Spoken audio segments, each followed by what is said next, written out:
destination is the stars.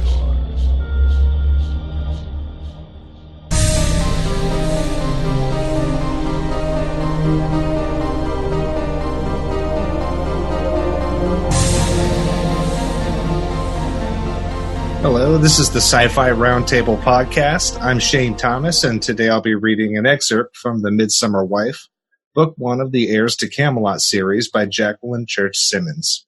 Chapter 1, 18 June 2029, 7 days until Midsomer. Ava walked up the grand steps to Drummondton House, considered one of the country's finest surviving 15th century great houses. Rain soaked the mammoth 4-story sandstone manor, making it look more dour than it might on a sunny day. The ancient building seemed to loom over her. She wanted to see the place since she had read about it as a student years ago, but now that it was the most important day of her life, she wasn't so sure about it. Her knees were trembling so hard she could barely stand up. The manor was built in a large H shape, and she stood in the entryway. It felt as if the walls were a narrow slot blocking out an all but inevitable destiny through Drummondton's entrance. Her stomach did somersaults, and a line of sweat crept down her spine. The great oak doors swung open at her ring, and a worried-looking man with thinning light brown hair greeted her.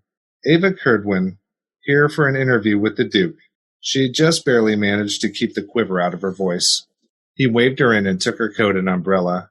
Nigel Fiction, Duke Drummondton's secretary. He looked her up and down and wrinkled his nose as if there was a bad odor. This way. Ava followed him through the cavernous entry hall, feeling wanting in some way. Have I already done something wrong? Worn the wrong outfit? What?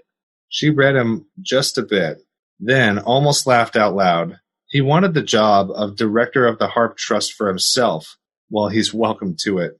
He led her into the Grand Mansion's official office, a room about the size of the average house, surrounded by 6-foot-high bookcases.